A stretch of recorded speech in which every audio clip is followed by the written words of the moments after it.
अस्सलाम वालेकुम। अच्छा, आज हम देखेंगे how to file income tax return for non residents for tax year 2025। जो नॉन रेजिडेंट्स हैं उनकी हम टैक्स ईयर 2025 की इनकम टैक्स रिटर्न किस तरह से फाइल करेंगे। तो जी, नॉन रेजिडेंट्स की इनकम टैक्स रिटर्न फाइल करने के लिए सबसे पहले एफबीआर के पोर्टल पे चलूंगा। एफबीआर के पोर्टल पे जाने के लिए सबसे पहले गूगल पे चलता हूं जी। तो गूगल पे आने के बाद सर्च करूंगा जी आईआरएस एफबीआर। तो आईआरएस एफबीआर सर्च कर लेता हूं। अच्छा, जो पहला लिंक आएगा आपके पास, सिंपली इस पर क्लिक करेंगे तो जी ये आपको इस लिंक पे ले आएगा irs.fbr.gov.pk। अच्छा, जैसे ही आप आईआरएस की वेबसाइट पे आएंगे आपके पास ये पॉपअप आ रहा होगा, आईआरएस लॉगिन ऑथेंटिकेशन। तो इसके साथ ये क्रॉस का बटन बना हुआ है, सिंपली इसको क्लोज कर लेता हूँ जी।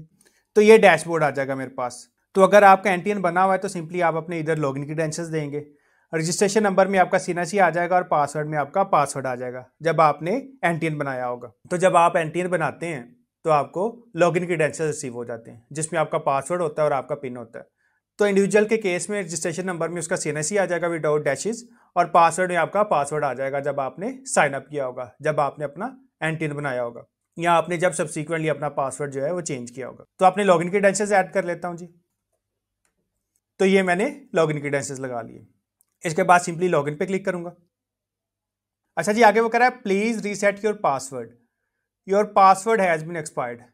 अच्छा जी, आपने एक चीज़ याद रखनी है कि लेटेस्ट एक चेंज आई थी कि आपने आफ्टर 60 डेज जो है ना अपना पासवर्ड चेंज करना है। अगर आप पासवर्ड चेंज नहीं करेंगे तो आप लॉगिन नहीं कर सकेंगे। तो पासवर्ड चेंज करने का क्राइटेरिया क्या है जी? Enter old password. सबसे पहले आपने ओल्ड पासवर्ड देना है जो आपका पहले वाला पासवर्ड था, और उसके बाद आपने कोई सा भी जो नया पासवर्ड है वो रख लेना है। तो जनाब अपना ओल्ड पासवर्ड ऐड कर देता हूँ जी। उसके बाद वो कह रहा है जी एंटर न्यू पासवर्ड। तो ये जो बॉक्स बना हुआ है इसमें जो न्यू पासवर्ड है वो ऐड कर दूंगा। अच्छा जी, मैंने न्यू पासवर्ड ऐड कर दिया। उसके बाद वो कह रहा है कंफर्म न्यू पासवर्ड। तो ऊपर जो आपने नया पासवर्ड रखा है इधर आप रीटाइप कर देंगे। तो दोबारा न्यू पासवर्ड ऐड कर लेता हूं जी। तो जी ये मेरा ओल्ड पासवर्ड आ गया, न्यू पासवर्ड आ गया, और मैंने जो न्यू पासवर्ड है उसको कंफर्म कर दिया। इसके बाद सिंपली सेव पे क्लिक करूंगा। आगे वो कह रहा है success password has been reset. तो जो आपका नया पासवर्ड है वो रीसेट हो चुका है। तो अब जब आपने लॉगिन करना है तो आपने नया पासवर्ड ऐड करना है। तो जी नया पासवर्ड ऐड कर लेता हूं। तो जी रजिस्ट्रेशन नंबर में मेरा सीएनसी आ गया, नीचे मैंने पासवर्ड लिख दिया। इसके बाद सिंपली लॉगिन पे क्लिक करूंगा। अब जो नॉन रेजिडेंट है उनकी दो कैटेगरीज हो सकती है। एक तो हमारे ऐसे नॉन रेजिडेंट होंगे जिनकी पाकिस्तान में कोई सोर्स ऑफ इनकम नहीं होगी, ना वो सैलरी अर्न कर रहे होंगे, ना वो पेंशन अर्न कर रहे होंगे, ना इनकी कोई रेंटल प्रॉपर्टी होगी, ना ही उनका कोई सेविंग अकाउंट होगा, और ना ही वो डिविडेंड ले रहे होंगे। और दूसरे इस टाइप के नॉन रेजिडेंट्स होंगे जिनका पाकिस्तान में कोई सेविंग अकाउंट होगा, उनकी स्टॉक एक्सचेंज में इन्वेस्टमेंट होगी, उन्होंने म्यूचुअल फंड्स में इन्वेस्ट किया होगा, तो उनकी पाकिस्तान में कोई ना कोई सोर्स ऑफ इनकम होगी। तो सबसे पहले हम ऐसे नॉन रेजिडेंट पाकिस्तानी की इनकम टैक्स रिटर्न देख लेते हैं जिनकी पाकिस्तान में कोई भी सोर्स ऑफ इनकम नहीं है, कोई सेविंग अकाउंट नहीं है पाकिस्तान में, स्टॉक्स में इन्वेस्टमेंट नहीं है पाकिस्तान में, कोई म्यूचुअल फंड्स में इन्वेस्टमेंट नहीं है पाकिस्तान में। तो ऐसे नॉन रेजिडेंट जिनकी पाकिस्तान में कोई भी सोर्स ऑफ इनकम नहीं है उसकी रिटर्न देखने के लिए सबसे पहले आप ऊपर जाएंगे। ये ऊपर आपके पास डिफरेंट टैब्स आ रहे हैं, registration, declaration, asset declaration, rectification, appeals, refund etcetera. तो हमारा कंसर्न होगा जी डेक्लेरेशन के साथ। ये डेक्लेरेशन के साथ आपका ड्रॉप डाउन बना हुआ है, तो सिंपली इस ड्रॉप डाउन पे क्लिक करूंगा। अच्छा, जैसे ही मैंने इस ड्रॉप डाउन पे क्लिक किया मेरे पास ऑल ऑप्शंस आ गए जी। Returns and statements original simplified, return statements original, return statements revised, extension applications और रिवीजन एप्लीकेशंस। तो हमारा कंसर्न होगा जी रिटर्न/स्टेटमेंट्स ओरिजिनल के साथ। तो सिंपली ये जो सेकंड टैब आ रहा है ऑल ऑप्शंस में, रिटर्न/स्टेटमेंट्स ओरिजिनल, इस टैब पे क्लिक करूंगा। अच्छा, जैसे ही मैंने रिटर्न/स्टेटमेंट्स पे क्लिक किया ये मेरे पास डिफरेंट ऑप्शन जो है अपीयर होना शुरू हो गए। तो जी ये मेरे पास 3 कॉलम्स आ रहे हैं, salary return for individuals, classic view, normal return, simplified return for manufacturers, simplified return for traders, statement of final taxation, incomplete transitional year, wealth statement, और इसके बाद आ रहा है जी non resident Pakistan origin person having no source of income in Pakistan. ऐसे non resident Pakistani origin person जिनकी पाकिस्तान में कोई भी सोर्स ऑफ इनकम नहीं है, ना उनका पाकिस्तान में कोई सेविंग अकाउंट है, ना उन्होंने शेयर्स में इन्वेस्टमेंट की हुई है, ना उन्होंने म्यूचुअल फंड्स में इन्वेस्टमेंट की हुई है, ना ही उनकी पाकिस्तान में सैलरी है, पेंशन है, और ना ही उनकी पाकिस्तान में कोई रेंटल इनकम वगैरह आ रही है। तो जनाब ऐसे पाकिस्तानी की इनकम टैक्स रिटर्न करने के लिए ये जो ऑप्शन आ रहा है आपके पास, non resident Pakistan origin person having no source of income in Pakistan, इस पर क्लिक करूंगा जी। अच्छा जी, जैसे मैंने इस ऑप्शन पे क्लिक किया ये मेरे पास आ गया non resident Pakistan origin person having no source of income in Pakistan person, उसके नीचे उसका सीएनसी नंबर आ गया। उसके बाद आ रहा है जी टैक्स पीरियड, और टैक्स पीरियड सिस्टम ने ऑटोमेटिकली उठा दिया जी 2025। और टैक्स पीरियड आपका यूजली स्टार्ट होता है 1 जुलाई 2024 से लेकर 30 जून 2025 तक, और टैक्स पीरियड आपका 12 मंथ्स का होता है। तो इंडिविजुअल्स के केस में जब भी आप साइन अप करेंगे तो 99.9% केसेस में जो आपका टैक्स पीरियड होगा या टैक्स ईयर होगा वो स्टार्ट हो रहा होगा जुलाई से और एंड हो रहा होगा जून में। तो ये देखें जी, ये जून एंड हो रहा है 25 में, तो आपका टैक्स ईयर हो जाएगा जी 2025। तो हमने क्या करना है जी, हमने इस टैक्स पीरियड को सेलेक्ट कर लेना है। तो सिंपली इस पर क्लिक करूंगा, तो ये मेरा जो टैक्स पीरियड है ये सिलेक्ट हो गया। इसके बाद सिंपली कंटिन्यू पे क्लिक करूंगा। IRS 2.0 year 2025 114 sub section 1 return of income filed voluntarily by non resident Pakistan origin person having no Pakistan source income. तो मेरे पास ऐसे non resident Pakistani origin person का फॉर्म ओपन हो गया जिसकी पाकिस्तान में कोई भी सोर्स ऑफ इनकम नहीं है। तो जनाब इसे सेव कर लेता हूं। अच्छा जी, उसके बाद आ रहा है data tax chargeable slash payments और नीचे दो ऑप्शंस आ रहे हैं, एडजस्टेबल टैक्स और कंप्यूटेशंस। तो एडजस्टेबल टैक्सेस में जनाब आपके जो पाकिस्तान में टैक्सेस विदहेल्ड हुए होंगे उनकी डिटेल आ रही होगी। तो जी ये मेरे पास एडजस्टेबल टैक्स के सेक्शंस आ जाएंगे कि किन किन सेक्शंस के अगेंस्ट आपका टैक्स विदहेल्ड हुआ होगा। अच्छा जी, सबसे पहले आ रहा है आपके पास advance tax on cash withdrawal under section 231AB। अच्छा जी, अगर आप नॉन फाइलर हैं और आप बैंक से 50,000 या इससे ज्यादा एक दिन में विड्रॉ करते हैं, चाहे वो आप थ्रू ATM कर रहे हैं चाहे थ्रू आप चेक कर रहे हैं, तो उस पर आपका 0.6% जो है वो टैक्स विदहेल्ड हो जाता है जी। एज इट इज अगर आप 50,000 से ज्यादा निकलवाएंगे तो आपका 300 रुपया कट जाएगा जी। Motor vehicle registration fee under section 231B sub section 1 up to 850cc on value of vehicle. अच्छा जी, जब आप नई गाड़ी लेते हैं तो उस पर भी आपका एडवांस इनकम टैक्स जो है वो लग रहा होता है। अगर आप गाड़ी की इनवाइस देखेंगे तो गाड़ी की इनवाइस के नीचे आपके एडवांस इनकम टैक्स की वैल्यू आ रही होती है। Motor vehicle transfer fee under section 231B sub section 2 above 850cc on engine capacity of vehicle. अच्छा जी, अगर आप गाड़ी ट्रांसफर कर रहे हैं तो उस केस में भी आप पे इनकम टैक्स जो है लगता है। अब सपोज कर लें कि आप पंजाब में हैं, तो जैसे ही आप ई पे पंजाब के थ्रू चलान बनाएंगे और उसको पे करेंगे तो जो आपको रिसीट मिलेगी उसके ऊपर भी आपका एडवांस इनकम टैक्स आ रहा होगा जी। Motor vehicle sale under section 231B sub section 3 up to 850cc on value of vehicle. अच्छा जी, जब आप गाड़ी सेल करते हैं तो उस केस में भी आपका जो इनकम टैक्स है वो विदहेल्ड हो जाता है जी। Electricity bill of domestic consumer under section 235। अगर आप डोमेस्टिक कंज्यूमर हैं और आपका मंथली बिल 25,000 से ज्यादा आ रहा है इलेक्ट्रिसिटी का और ईयरली आपका बिल 3.5 लाख से एक्सीड कर जाता है, तो इस केस में आपके बिल के ऊपर इनकम टैक्स लग के आ रहा होगा। और अगर 12 माह का बिल जो है 3.5 लाख से ज्यादा है तो आप इसको क्लेम भी कर सकते हैं जी। Telephone bill under section 236 sub section 1 clause है।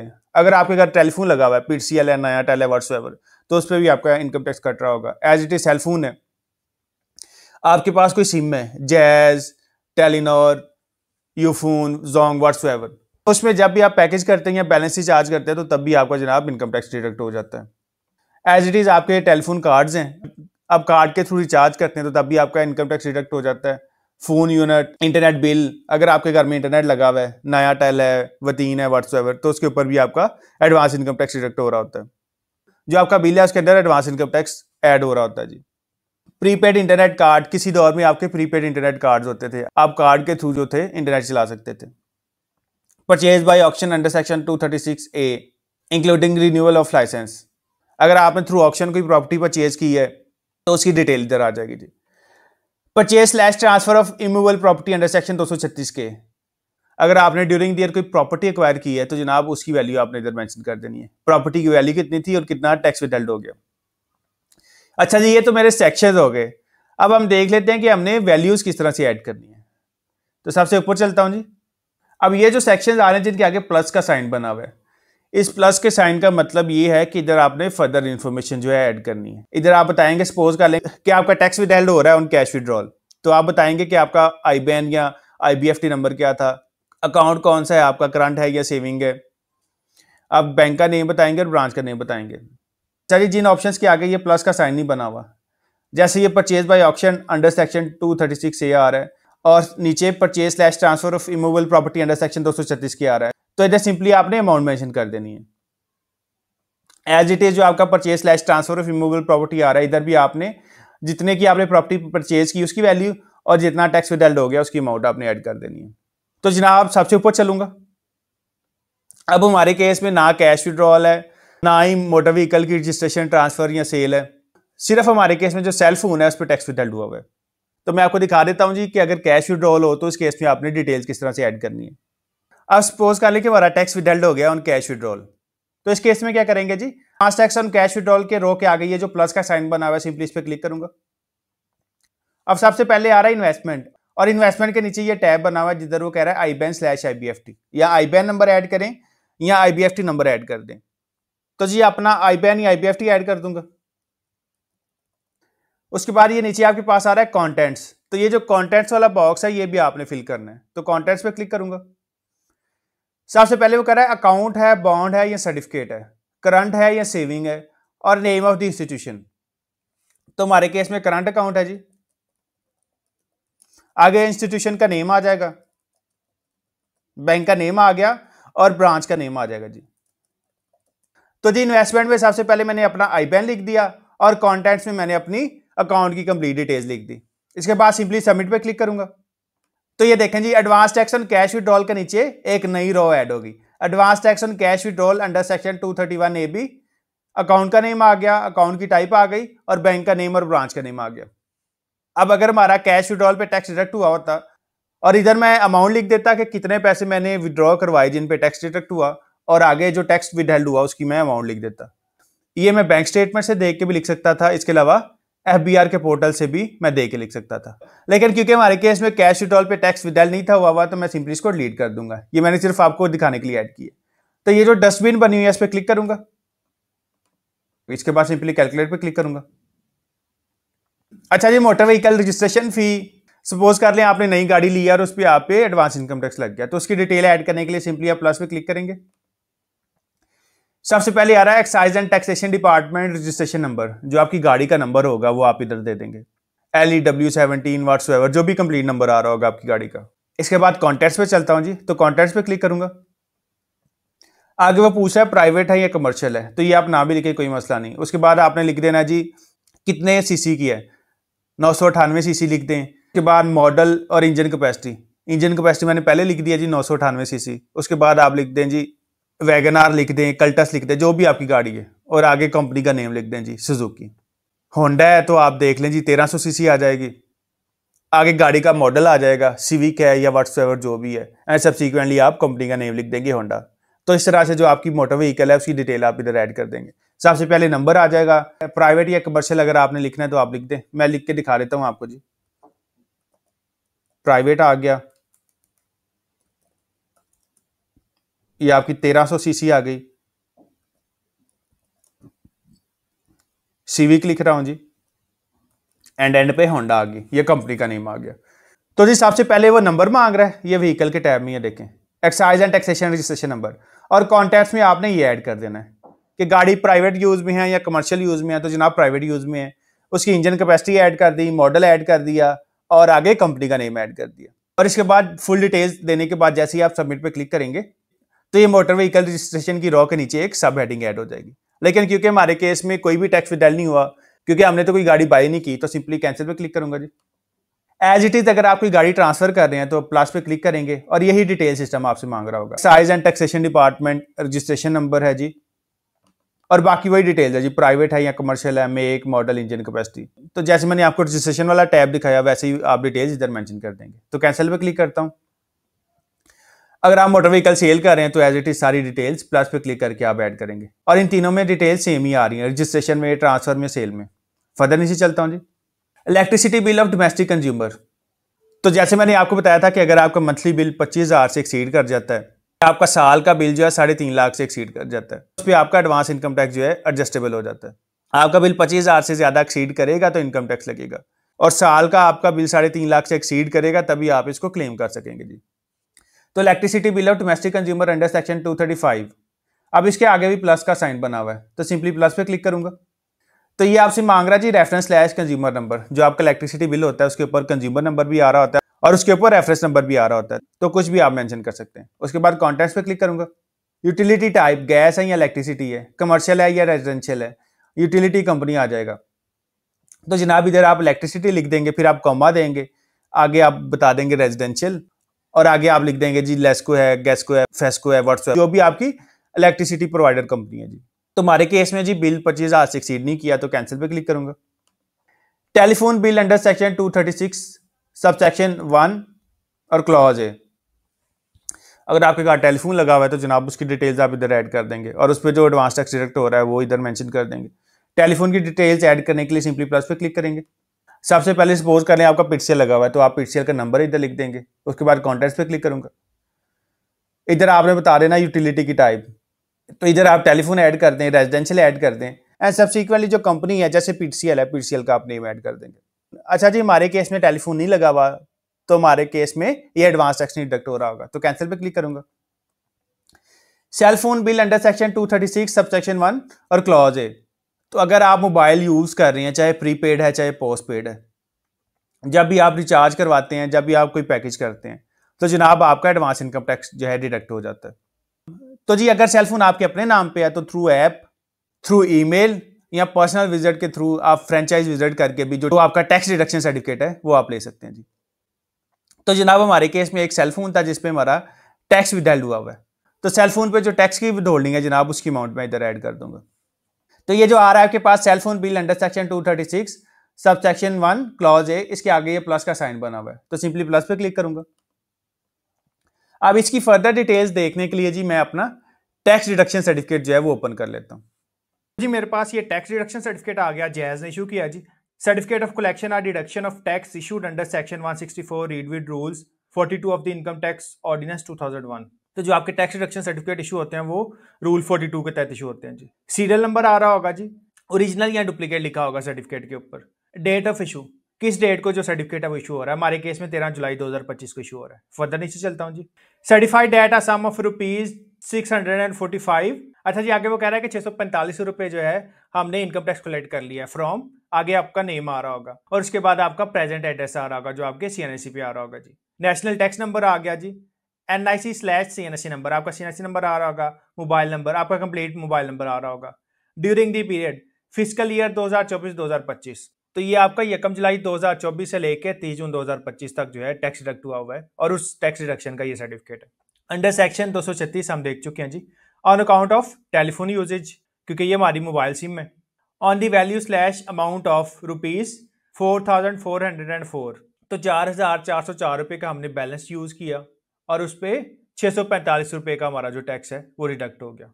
फर्दर नीचे चलूंगा जी, आगे वो बता रहा है जी this is to further certified that the tax collected slash deducted has been deposited in the federal government account. आगे वो बता रहा है कि जो टैक्स है, जो टैक्स हमने विदहेल्ड किया है वो गवर्नमेंट के अकाउंट में हमने डिपॉजिट करवा दिया। Company slash office etcetera collecting slash deducting the tax. अच्छा जी, जो कंपनी आपका टैक्स डिडक्ट कर रही होगी उसकी डिटेल आ जाएगी। तो हमारे केस में जैज है तो जैज का कंप्लीट नेम आ जाएगा, जैज को जो कंप्लीट डील कर रही है पाकिस्तान मोबाइल कम्युनिकेशंस लिमिटेड, उसका एड्रेस आ जाएगा जी हेडक्वार्टर का, उसका एनटीएन आ जाएगा। नीचे वो बता रहा है this is a computer generated certificates and does not require signature. अच्छा जी, आगे वो बता रहा है कि ये सिस्टम जनरेटेड सर्टिफिकेट है और इस पर सिग्नेचर रिक्वायर नहीं है, वरना अगर आप किसी पार्टी से आमतौर पे टैक्स डिडक्शन सर्टिफिकेट लेते हैं तो इधर कंपनी की स्टैंप आ रही होती है और सिग्नेचर आ रहे होते हैं जो ऑथराइज ऑफिसर होता है जी। तो वापस चलता हूँ जी आरएस के पोर्टल पे। तो ये जो यूटिलिटी के नीचे टैब आ रहा है जिसमें लिखा हुआ है रेफरेंस स्लैश कंज्यूमर नंबर, इधर अपना सेल नंबर ऐड कर दूंगा जी। कॉन्टेंट्स पे क्लिक करूंगा, यूटिलिटी टाइप पूछ रहा है वो जी, सेलफोन लिख दूंगा, आगे प्रीपेड लिख दें एंड सब्सिक्वेंटली मोबलिंक आ जाएगा जी मेरे केस में। इसके बाद सिंपली सबमिट पे क्लिक करूंगा जी। रिसीट स्लैश वैल्यू थी मेरी 4,404 और टैक्स कलेक्टेड स्लैश डिडक्टेड था मेरा 645 रुपये। तो जनाब रिसीट स्लैश वैल्यू में जितना मैंने लोड करवाया उसकी मैंने अमाउंट लिख दी जो पूरे साल में मैंने यूज़ किया, और टैक्स कलेक्टेड स्लैश डिडक्टेड में जो मेरा टैक्स विदहेल्ड हो गया था जनाब उसकी मैंने अमाउंट लिख दी। इसके बाद सिंपली कैलकुलेट पे क्लिक करूंगा। तो ये देखें जी, सेलफोन के नीचे एक रो ऐड हुई, उधर अमाउंट आ गई, एज इट इज जो सेलफोन की हेडिंग थी उसके नीचे भी जो है टैक्स विदहेल्ड की और रिसीट स्लैश वैल्यू की अमाउंट आ गई। इसी तरह एज इट इज अगर मैं मल्टीपल नंबर्स की डिटेल इधर ऐड कर देता तो हर नंबर के आगे उसकी डिटेल आ रही होती और उसका सब टोटल जो है ये सेलफोन बिल अंडर सेक्शन 236 इसके आगे आ रहा होता जी। तो क्योंकि हमारे पास एक ही सिम थी तो उसकी डिटेल नीचे भी आ रही है और ऊपर भी आ रही है, क्योंकि उतना ही उसका सब टोटल हो रहा है जी। फर्दर नीचे चलता हूँ। एज इट इज अगर आपने प्रीपेड टेलीफोन कार्ड यूज कर लिया तो भी जनाब आप सेम डिटेल्स यूज करेंगे। नंबर मांगेगा आपसे, टाइप मांगेगा यूटिलिटी की, प्रीपेड है या पोस्ट पेड है, और आगे कंपनी का नेम आ जाएगा। फोन यूनिट में भी यही डिटेल मांगेगा जी, इंटरनेट बिल में भी यही डिटेल मांगेगा। इंटरनेट बिल में सिर्फ आपका जो नंबर है वो पीटीसीएल का आ जाएगा, नया टेल का आ जाएगा, व्हाट्सएवर। प्रीपेड इंटरनेट कार्ड, अगर आप इंटरनेट कार्ड के थ्रू अपना इंटरनेट यूज कर रहे हैं तो जनाब उसकी डिटेल आप लिख देते। Purchase by auction under section 236 से, अगर आपने थ्रू ऑक्शन कोई प्रॉपर्टी परचेज की है उसकी वैल्यू आ जाती है और उसकी टैक्स अमाउंट आ जाती है। अब ये देखें इधर प्लस का साइन नहीं है, इधर सिंपली आपने रिसीट स्लैश वैल्यू में जितने की आपने प्रॉपर्टी परचेज की उसकी वैल्यू आ जाती, और टैक्स कलेक्टेड स्लैश डिडक्टेड में जितना आपका टैक्स विदहेल्ड हुआ होता है उसकी डिटेल आ जाती। Purchase slash transfer of immovable property under section 236 के, अगर आपने कोई प्रॉपर्टी परचेज की है पाकिस्तान में तो उसकी डिटेल इधर आ जाती।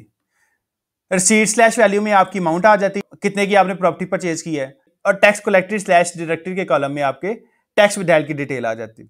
अच्छा जी, हमारे केस में सिर्फ सेलफोन बिल था, हमने उसकी डिटेल ऐड कर दी। Withholding income tax, refundable income tax, इस टैब में वो कुछ भी नहीं लिखने देगा। इसके बाद चलूंगा जी कंपटीशन पे। आगे वो कह रहा है जी tax on high earning persons under section 4C। अच्छा, जो आपका सेक्शन 4C है उसमें जो आपकी हाई अर्निंग इंडिविजुअल्स हैं जिनकी इनकम 150 मिलियन से एक्सीड कर जाती है जनाब, उनको टैक्स पे करना पड़ता है, तो ये आपके केस में एप्लीकेबल नहीं होगा, क्योंकि हम ऐसे इंडिविजुअल्स की इनकम टैक्स रिटर्न फाइल कर रहे हैं जिनकी पाकिस्तान में कोई सोर्स ऑफ इनकम नहीं है। तो ये आपका tax on high earning persons under section 4C जो है इधर कुछ भी नहीं आएगा, इसको आप ऐसे छोड़ देंगे जी। अच्छा जी, ये मेरा टैक्स चार्जेबल स्लैश पेमेंट्स हो गया। इसमें हमने एडजस्टेबल टैक्सेस की डिटेल देख ली, इसके बाद हमने कंप्यूटेशंस देख ली। अब हमारा कंसर्न है जी 116 वेल्थ स्टेटमेंट के साथ, तो वेल्थ स्टेटमेंट पे क्लिक करूंगा जी। अब वेल्थ स्टेटमेंट के 3 कंपोनेंट्स आ रहे हैं। सबसे पहले आ रहा है जी पर्सनल एक्सपेंसेस, देन मेरे पास आ रहा है जी personal assets slash liabilities, and subsequently मेरे पास आ रहा है जी रिकंसिलिएशन ऑफ नेट एसेट्स। तो सबसे पहले चलूंगा जी पर्सनल एक्सपेंसेस पे, और जो आपके एक्सपेंसेस की डिटेल होगी वो इधर मेंशन कर देंगे। तो पर्सनल एक्सपेंसेस पे चलूंगा जी। जैसे ही मैंने पर्सनल एक्सपेंसेस पे क्लिक किया, मेरे पास पर्सनल एक्सपेंसेस वाला जो टैब है वो हाईलाइट हो गया। तो जी सबसे पहले आ रहा है डिस्क्रिप्शन, कोड और अमाउंट। तो रिटर्न के जितने भी कॉलम्स आ रहे हैं उसको उन्होंने कोड्स में डिफाइन किया हुआ है, इससे हमारा कोई कंसर्न नहीं है। अच्छा जी, पर्सनल एक्सपेंसेस, रेंट। अच्छा जी, अगर आपने कोई घर रेंट पे लिया हुआ है और आप उसका रेंट पे कर रहे हैं तो उसकी अमाउंट आप ये अमाउंट वाले टैब में ऐड कर देंगे। Rate slash taxes slash charges slash cess, आप कोई टैक्सेस पे कर रहे हैं गवर्नमेंट के, प्रॉपर्टी टैक्स हो गया तो उसकी अमाउंट आप इधर ऐड कर देंगे। व्हीकल रनिंग स्लैश मेंटेनेंस, आपके पास कोई गाड़ी या कोई बाइक है तो उसके फ्यूल पे, उसकी मेंटेनेंस पे जो एक्सपेंस आ रहा है वो एस्टिमेटेड एक्सपेंस आप इधर ऐड कर देंगे।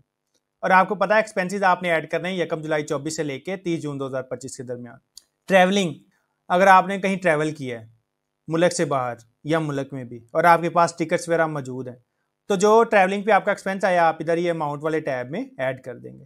इलेक्ट्रिसिटी, जो आपने पिछले 12 महीनों का बिल दिया है जुलाई से लेके जून तक, वो आप ऐड कर देंगे। वाटर का बिल, गैस का बिल, टेलीफोन का आपको पता है कि आपका टैक्स डिडक्शन सर्टिफिकेट से आ जाएगा, तो वो हमारे केस में था 4,404 रुपये। तो टेलीफोन के आगे ये जो बॉक्स बना हुआ है इधर क्लिक करूंगा और इधर 4,404 रुपये ऐड कर दूंगा। अच्छा जी, मैंने टेलीफोन बिल ऐड कर दिया। इसके बाद सिंपली एक दफ़ा कैलकुलेट पे क्लिक करूंगा। आगे हमारे पास आ रहा है एसेट इंश्योरेंस स्लैश सिक्योरिटी। आपने किसी एसेट की कोई इंश्योरेंस करवाई हुई है, गाड़ी की इंश्योरेंस करवाई हुई है, गाड़ी की इंश्योरेंस करवाई हुई है, तो जो आप उस पर इंश्योरेंस प्रीमियम पे कर रहे हैं उसकी अमाउंट इधर आ जाएगी इस टैब में जी। मेडिकल, आपने कोई मेडिकल एक्सपेंसेस इनकर की है, हॉस्पिटल के बिल्स हैं, मेडिसिन के बिल्स हैं, वो आप इधर अमाउंट में ऐड कर देंगे। फर्दर नीचे चलता हूँ। एजुकेशनल, बच्चों की एजुकेशनल फ़ी है या अपनी एजुकेशनल फ़ी है तो इस अमाउंट वाले टैब में ऐड कर दूंगा। क्लब, किसी क्लब की मेंबरशिप ली हुई है तो उसकी अमाउंट आ जाएगी। फंक्शंस एंड गैदरिंग्स, आपने कोई शादी ब्याह पे खर्चा कर दिया तो उसकी अमाउंट आ जाएगी। डोनेशन, ज़कात, annuity, profit on debt, life insurance premium etcetera, आपने कोई डोनेशन दे दी है, आपने कोई ज़कात दे दी है, आपने कोई मार्कअप पे कर दिया, आपने बैंक से कोई लोन लिया हुआ था आपने इस पर मार्कअप पे कर दिया, आपने कोई लाइफ इंश्योरेंस प्रीमियम पे कर दिया, आपकी लाइफ इंश्योरेंस पॉलिसी थी और आपने उस पर प्रीमियम पे किया है तो उसकी अमाउंट आप इधर ऐड कर देंगे। उसके बाद आ रहा है जी other personal slash household expenses, जो आपके ग्रॉसरी के एक्सपेंसेस हैं, घर को चलाने के एक्सपेंसेस हैं, वो आप इधर मेंशन कर देंगे। अच्छा, अगर आपको ऊपर सारे एक्सपेंसेस का नहीं भी आइडिया तो आप एक क्लब्ड अमाउंट जो है other personal slash household expenses में ऐड कर सकते हैं। तो आप सपोज कर लें कि हमारे केस में जो हाउस होल्ड एक्सपेंसेस हैं वो 1 लाख है, तो 1 लाख इधर ऐड कर देता हूँ। इसके बाद सिंपली कैलकुलेट पे क्लिक करूंगा। अच्छा जी, इसके बाद आ रहा है contribution in expenses by family members. अब ये भी तो हो सकता है ना कि आप आउटसाइड पाकिस्तान स्टे कर रहे हैं, आप आउटसाइड पाकिस्तान रिजाइड कर रहे हैं और आपके एक्सपेंसेस में आपके फैमिली मेंबर्स हैं वो कंट्रीब्यूट कर रहे हैं। सपोज कर लें कि आपकी वाइफ और बच्चे पाकिस्तान में हैं तो आपके पेरेंट्स जो हैं वो कंट्रीब्यूट कर रहे हैं एक्सपेंसेस में, आपके भाई एक्सपेंसेस में कंट्रीब्यूट कर रहे हैं, उनकी स्कूल की फी वगैरह पे कर रहे हैं आपके फादर या आपके भाई, उनके मेडिकल के एक्सपेंसेस इनकर कर रहे हैं। सब्सिक्वेंटली आपकी वाइफ जॉब कर रही है, आपकी वाइफ जो है वो आपके एक्सपेंसेस में कंट्रीब्यूट कर रही है। तो अगर फैमिली मेंबर्स से एक्सपेंसेस की कंट्रीब्यूशन आ रही है तो जनाब उसकी अमाउंट भी आप इधर मेंशन कर देंगे।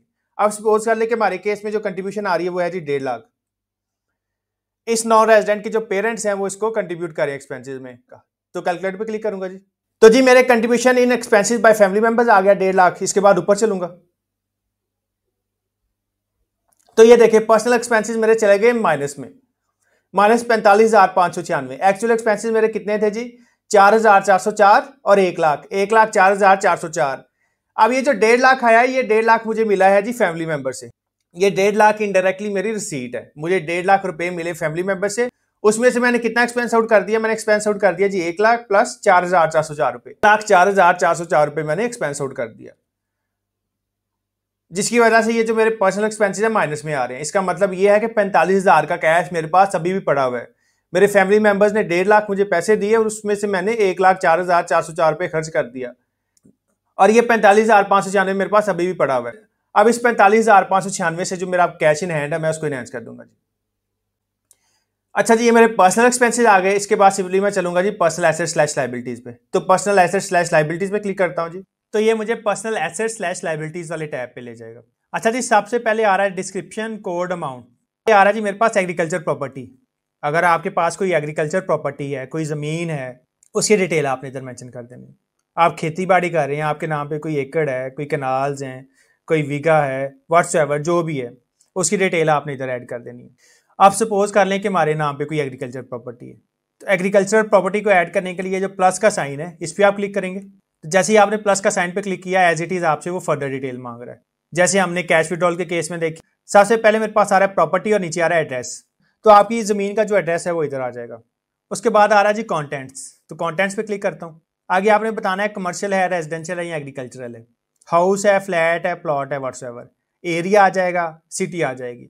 तो एग्रीकल्चर प्रॉपर्टी के केस में आपने क्या बताना है? आपने सबसे पहले तो बताना है उसका एड्रेस, किस गांव में है, किस मौजा में है, क्या खेवट नंबर है, क्या खतूनी नंबर है उसका।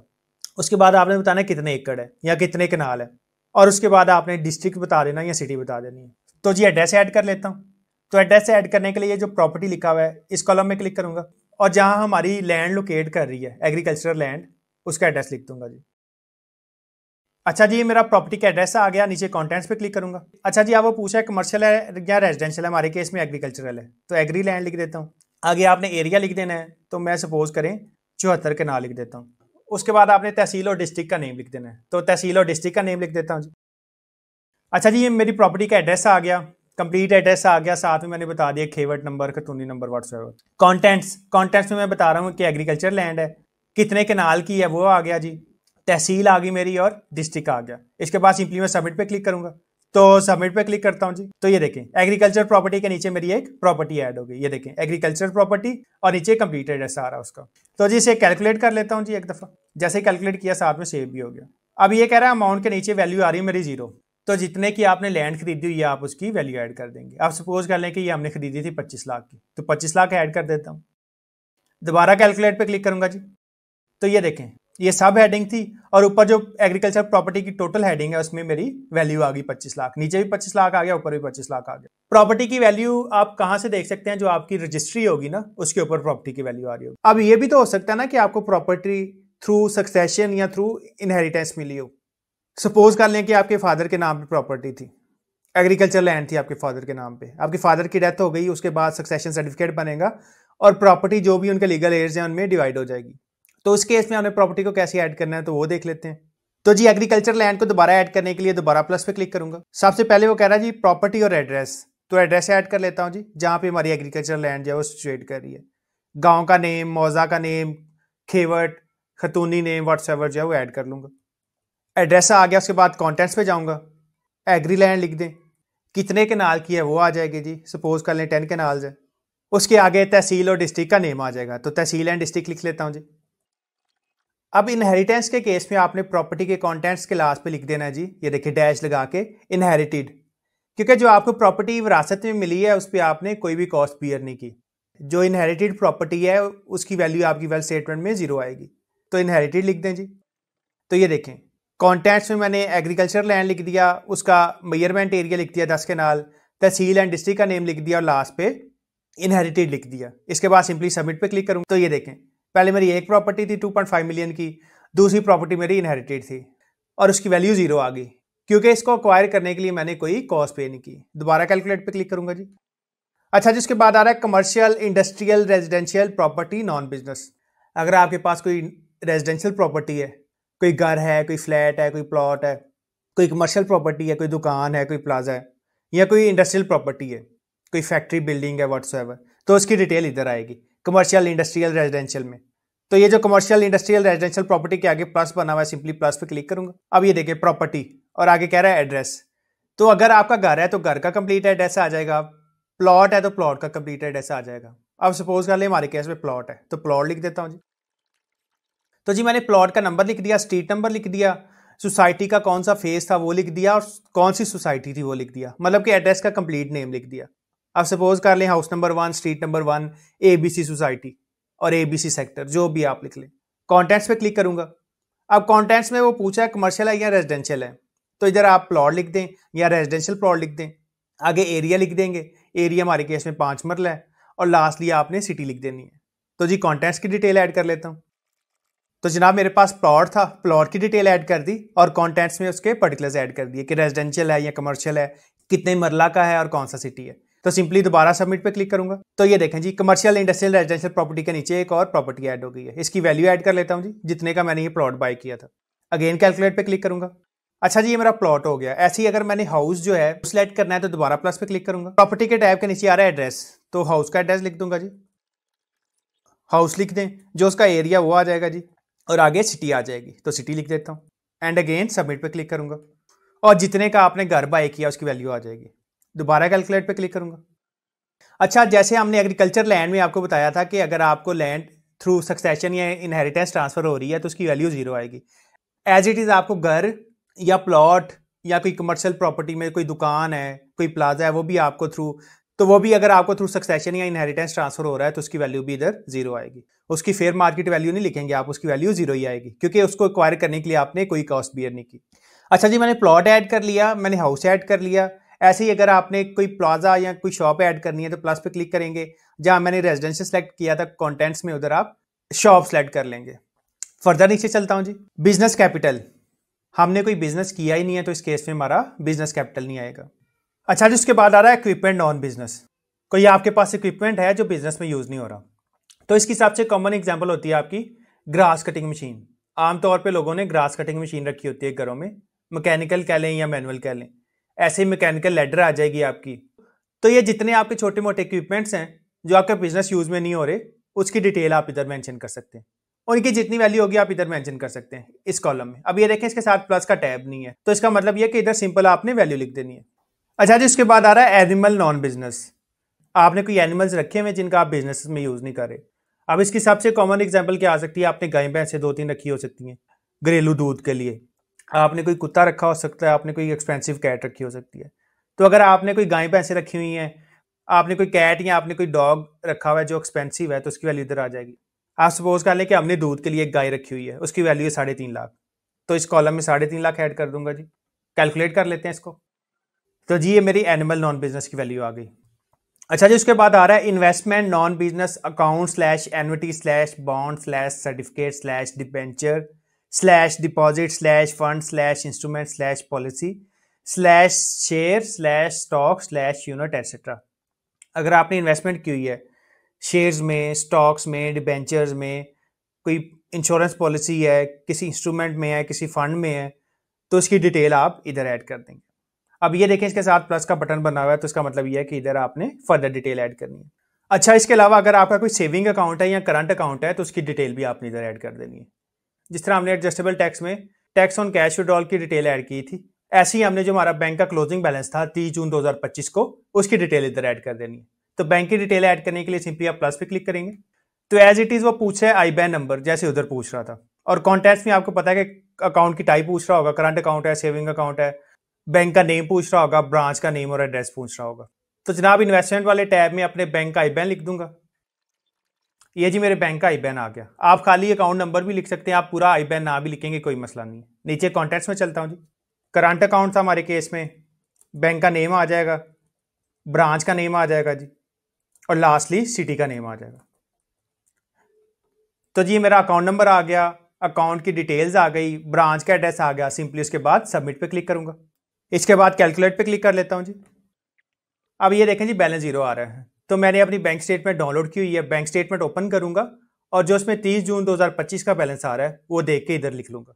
तो बैंक स्टेटमेंट देख लेता हूँ। मेरी बैंक स्टेटमेंट आ गई, बैंक अल्फलाह इस्लामिक है जी, monthly statement of account, branch आ रही होगी, अकाउंट का title, registered address, contact number, IBAN number, nature of the account, ये देखें जी करंट अकाउंट है, करेंसी पीकेआर है और डेट ऑफ अकाउंट ओपन 2021 है। तो जी एंड पे चलूंगा तो ये देखें जी 30 जून 2025 और ये मेरा क्लोजिंग बैलेंस आ रहा है, ये आप देख सकते हैं 1,58,650। तो यही अमाउंट जाके वेल्थ स्टेटमेंट में पेश कर दूंगा। तो आईआरएस पे चलूंगा वापस, तो इस कॉलम में क्लिक करूंगा और 1,58,650 इधर पेश कर दूंगा। दोबारा कैलकुलेट पे क्लिक करूंगा तो ये देखें जी जो हमने बैंक अकाउंट डिटेल्स ऐड की उधर अमाउंट आ गई और ऊपर जो उसकी सब हेडिंग थी इन्वेस्टमेंट वाली उधर अमाउंट आ गई। फर्दर नीचे चलता हूँ जी, आगे वो कह रहा है debt non business advance slash debt slash deposit slash prepayment slash receivable slash security. अगर आपने किसी को लोन दिया हुआ है थ्रू प्रॉपर बैंकिंग चैनल, उसकी डिटेल भी आप इधर मेंशन कर सकते हैं। कोई आपने सिक्योरिटी दी हुई है, अगेंस्ट लोन है, अगेंस्ट गुड्स है, व्हाट्सएवर, आप उसकी डिटेल्स भी इधर ऐड कर सकते हैं।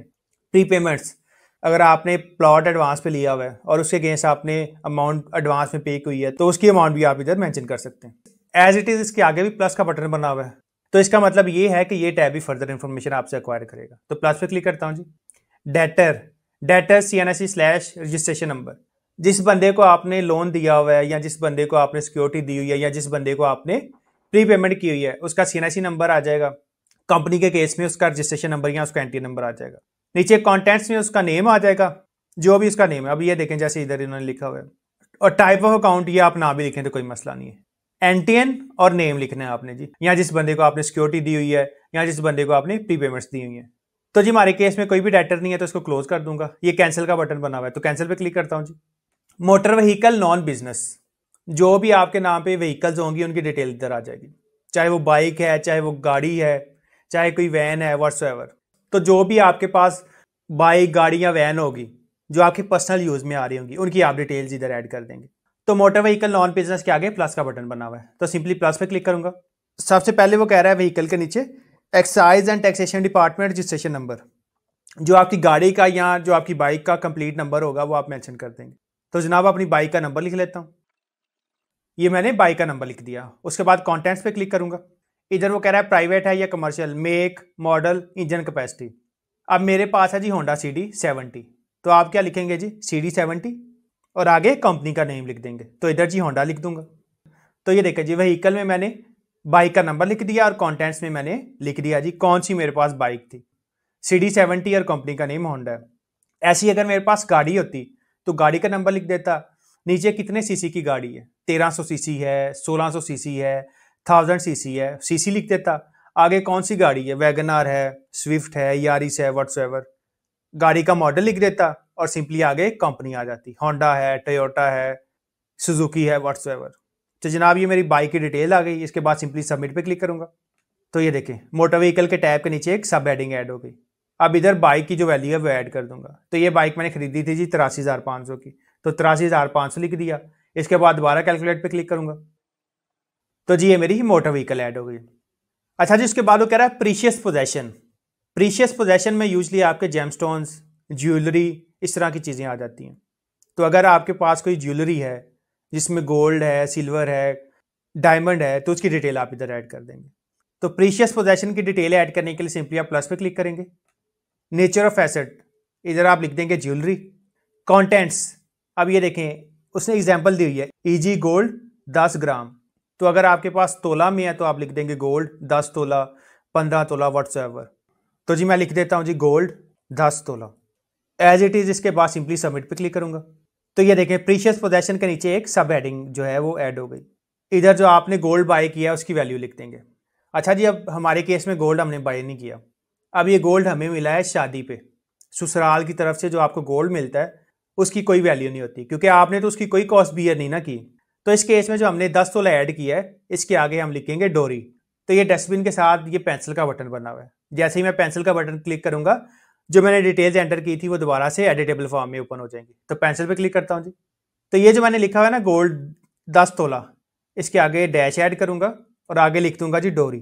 डोरी से मुराद है जी जहेज। दोबारा सबमिट पे क्लिक करूंगा तो ये देखें जी ज्वेलरी गोल्ड 10 तोला डोरी। कैलकुलेट कर लेता हूं जी तो ये मेरी डिटेल सेव हो गई है। उसके बाद आ रहा है जी household effect. Household effect में आपके जितने भी घरेलू आइटम्स हैं, आपका हाउस होल्ड फर्नीचर है, आपकी किचन की आइटम्स हैं, आपकी डिशेज हैं, इसके अलावा आपकी जो पर्सनल आइटम्स हैं वो इधर आ जाएंगी, एंड व्हाट्सएवर जो भी आपकी फर्निशिंग वाली आइटम्स हैं वो इधर आ जाएंगे जी। आप सपोज कर लें जो हमारे घर में फर्नीचर है और किचन सेट है, उसकी वैल्यू है तकरीबन जी 4.5-5 लाख। तो इधर वैल्यू लिख लेता हूँ जी। सपोज कर लें 5 लाख है तो 5 लाख लिख दूंगा, कैलकुलेट करूंगा जी। आपने कैलकुलेट साथ साथ करते जाना है। अगर आप कैलकुलेट नहीं करेंगे और आपकी लाइट चली गई या इंटरनेट चला गया तो ये प्रोसेस सेव नहीं होगा। अब जैसे जैसे मैं साथ साथ कैलकुलेट करता जा रहा हूँ, मेरा फॉर्म यहाँ तक सेव है। इवन तो अगर मेरी लाइट चली भी जाएगी तो मेरा प्रोसेस सेव ही रहेगा। पर्सनल आइटम, पर्सनल आइटम्स में आपका मोबाइल आ जाएगा, आपका लैपटॉप आ जाएगा, एयरपॉड्स, एयरबड्स, इस तरह की चीज़ें आ जाएंगी जी।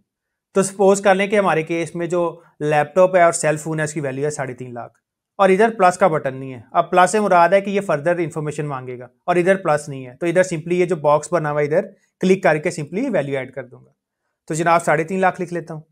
तो ये मेरी पर्सनल आइटम्स की वैल्यू आ गई। कैश नॉन बिजनेस, सारे एक्सपेंसेस निकाल के आपके पास कितना कैश पड़ा हुआ है तो उस कैश की वैल्यू आप इधर मेंशन कर देंगे। आप सपोज कर लें हमारे केस में था जी 5,60,000, तो 5,60,000 लिख लूंगा जी, कैलकुलेट कर लिया। फर्दर नीचे चलूंगा, एनी अदर एसेट्स।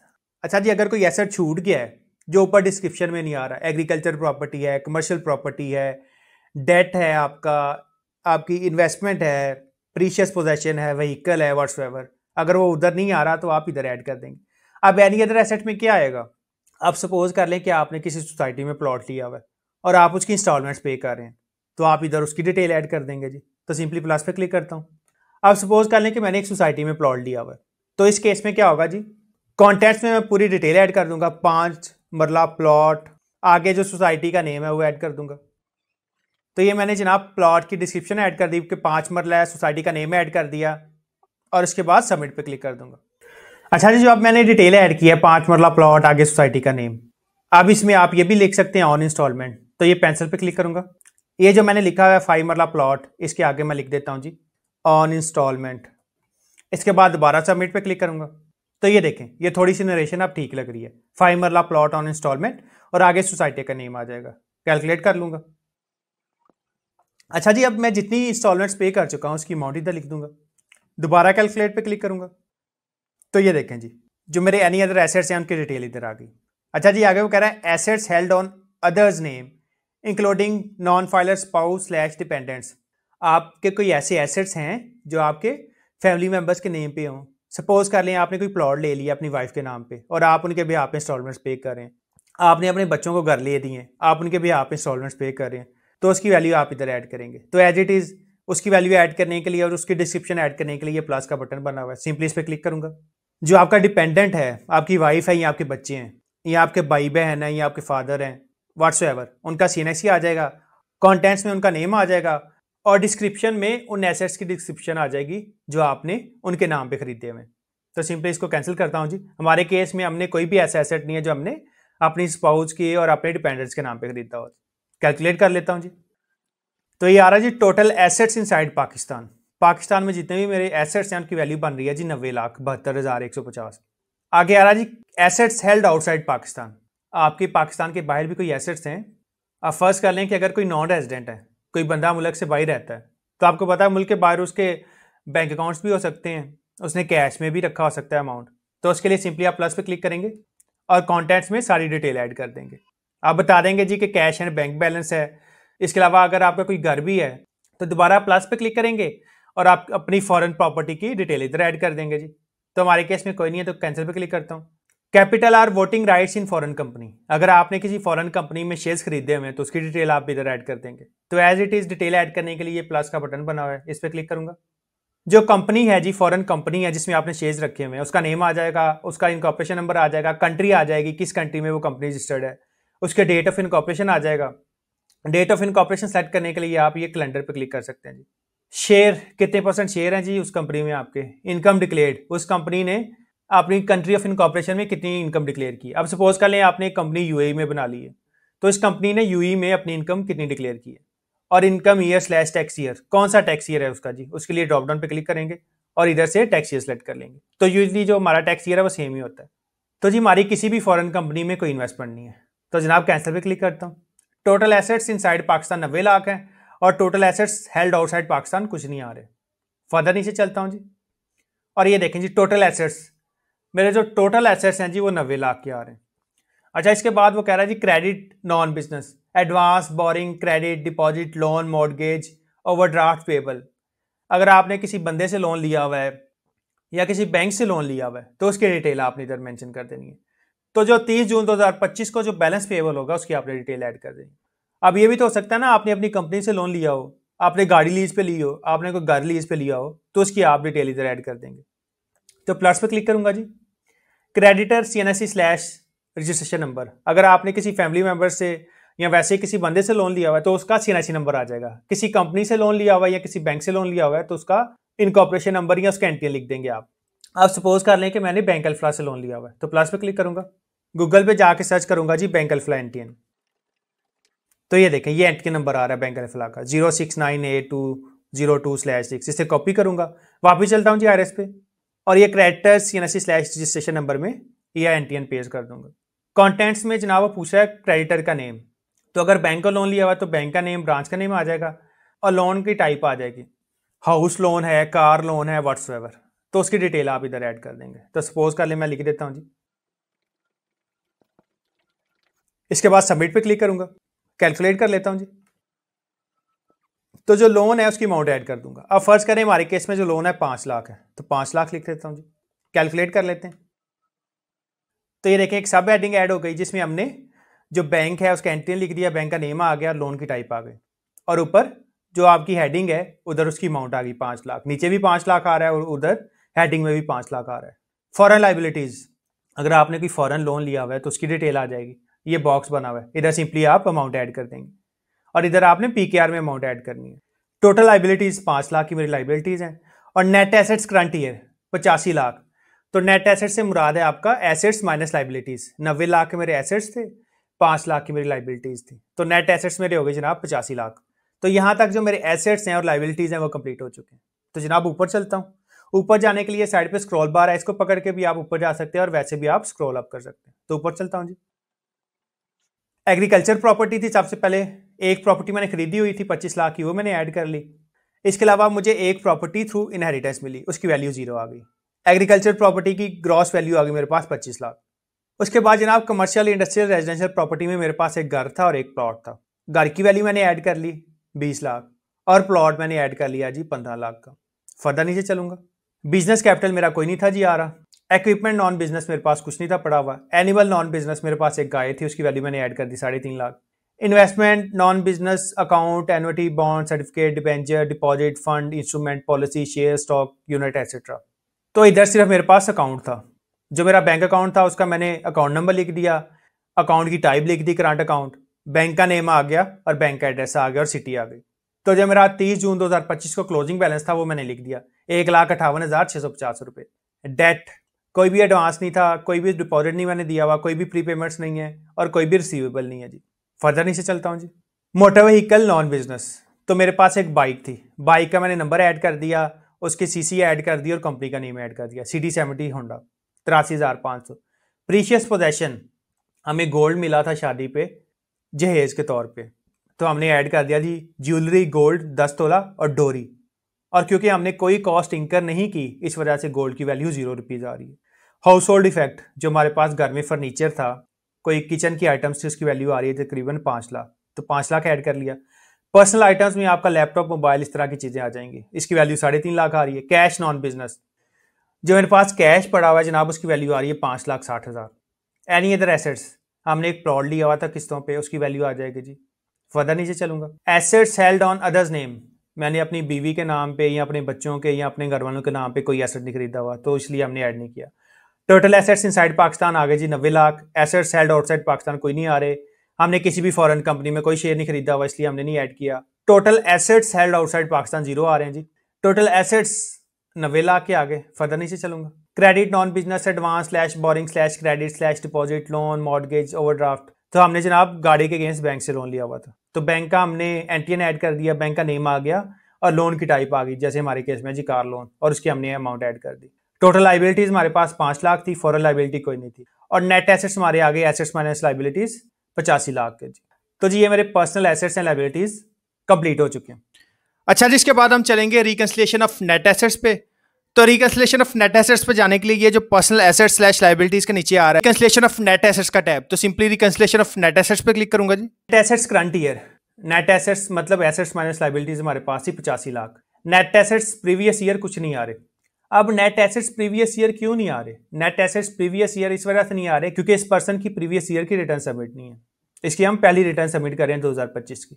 अगर इसने 2024 की रिटर्न सबमिट की होती तो इसके 2024 के जो नेट एसेट्स प्रीवियस ईयर हैं वो इधर आ रहे होते, ऑटोमेटिकली अपीयर हो रहे होते। मैं आपको दिखा भी देता हूँ एक और रिटर्न के।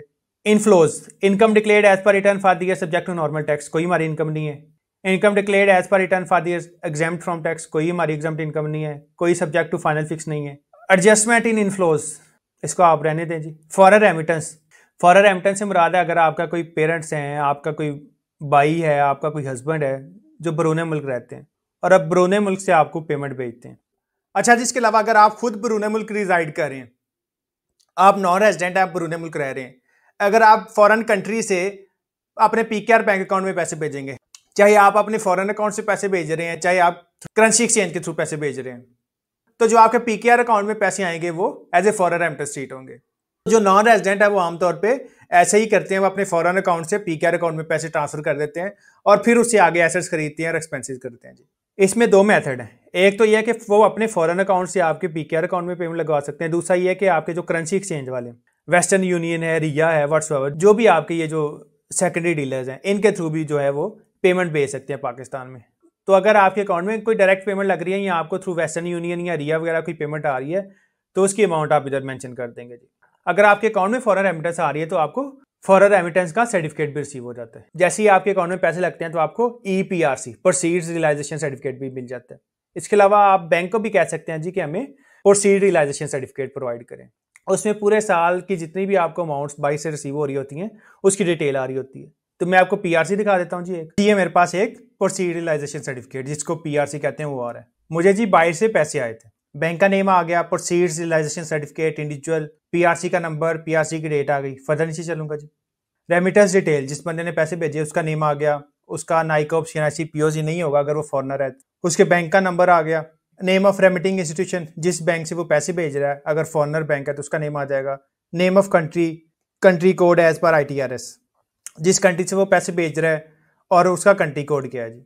ITRS आपका जनाब इंटरनेशनल ट्रांजैक्शन रेफरेंस नंबर को डिफाइन करता है, तो ये हर कंट्री का जो है सेपरेट होगा। जिस तरह आपके मोबाइल नंबर के कोड सेपरेट होते हैं ना, +92 पाकिस्तान के लिए, +91 इंडिया के लिए, व्हाट्सएवर, तो ऐसे ही जो ITRS है वो भी डिफाइन होते हैं। बेनिफिशरीज डिटेल, बेनिफिशरीज डिटेल में आपकी डिटेल आ रही होगी, नेम आ जाएगा, CNIC बैंक का नेम आ जाएगा और अकाउंट नंबर आ जाएगा। फर्दर नीचे चलता हूँ जी। This is to certify that we have received remittance by the order of the above mentioned remitter and have paid the equivalent Pak rupees to the beneficiary as per the detail given below। अच्छा जी, आगे वो बता रहा है कि above mentioned remitter से हमें amount receive हुई है और आगे वो कह रहा है कि हमने वो अमाउंट को PKR में कन्वर्ट करके बेनिफिशियरी को दे दी है। Transaction detail, date of realisation of proceeds, किस डेट को पैसे रिसीव हो गए, अमाउंट ऑफ रेमिटेंस, रेमिटेंस की अमाउंट आ गई फॉरेन करेंसी में, रेट ऑफ कन्वर्जन आ जाएगा, amount of remittance in PKR amount आ जाएगी, purpose of remittance, home remittance आ गया, purpose code as per ITRS 0401 और ट्रांजैक्शन का रेफरेंस नंबर आ जाएगा। और नीचे वो बता रहा है जी कि this is a system generated document, no signature is required. इसके अलावा आप अपनी बैंक स्टेटमेंट से भी आइडिया लगा सकते हैं, जो आपकी फॉरेन रेमिटेंस होगी उसके आगे रेमिटेंस लिखा होगा डिस्क्रिप्शन में, तो आपको वहां से भी आइडिया हो जाएगा। इसके अलावा आप PRC बैंक से भी ले सकते हैं और जब आपकी कोई फॉरेन रेमिटेंस लगती है तो आपको ईमेल भी आ जाती है, तो उधर से भी आप जो है फॉरेन रेमिटेंस की अमाउंट जो है वो देख सकते हैं। अब ये अमाउंट हमारे केस में 8500 है। तो वापस चलता हूँ अपनी रिटर्न में। ये जो फॉरेन रेमिटेंस वाला कॉलम है इसके आगे ये जो अमाउंट वाला कॉलम है, इधर क्लिक करूंगा और इधर 8500 लिख दूंगा। इनहेरिटेंस, अगर इनहेरिटेंस में हमें कोई चीज़ मिलती भी तो उसकी वैल्यू 0 आ रही होती थी। गिफ्ट, अगर आपको कोई गिफ्ट मिल गया है तो उसकी वैल्यू आप इधर मेंशन कर देंगे। सपोज कर लें कि आपके फादर ने आपको 50 लाख रुपए आपके अकाउंट में ट्रांसफर कर दिए, तो आप 50 लाख रुपए इधर मेंशन करेंगे और दूसरी साइड पे 50 लाख रुपए आपके अकाउंट में अपीयर होना शुरू हो जाएंगे। आपके फादर ने आपको प्रॉपर्टी गिफ्ट कर दी, सपोज कर लें वो प्रॉपर्टी आपके फादर ने परचेज की थी 50 लाख रुपए और उन्होंने अपनी रिटर्न में भी वो डिक्लेयर की थी। जब वो गिफ्ट करेंगे तो प्रॉपर्टी की वैल्यू आप इधर लिख देंगे जी 50 लाख, डिटेल भी लिख देंगे साथ में उसकी, और दूसरी साइड में आपके पर्सनल एसेट्स में आ रहा होगा। तो गिफ्ट की डिटेल देने के लिए ये आगे प्लस का बटन बना हुआ है, तो प्लस पे क्लिक कर, ये देखें जी कौन गिफ्ट दे रहा है। जो गिफ्ट दे रहा है उसका CNIC आ जाएगा, इसके बाद कॉन्टेंट पे क्लिक करूंगा, नेम आ जाएगी, कौन गिफ्ट दे रहा है और डिस्क्रिप्शन आ जाएगी। कैश आया है जी, प्रॉपर्टी ट्रांसफर की है, किस चीज का गिफ्ट दिया है, तो उसकी नरेशन आ जाएगी। तुम्हारे केस में कोई गिफ्ट नहीं है तो सिंपली कैंसिल पे क्लिक करूंगा।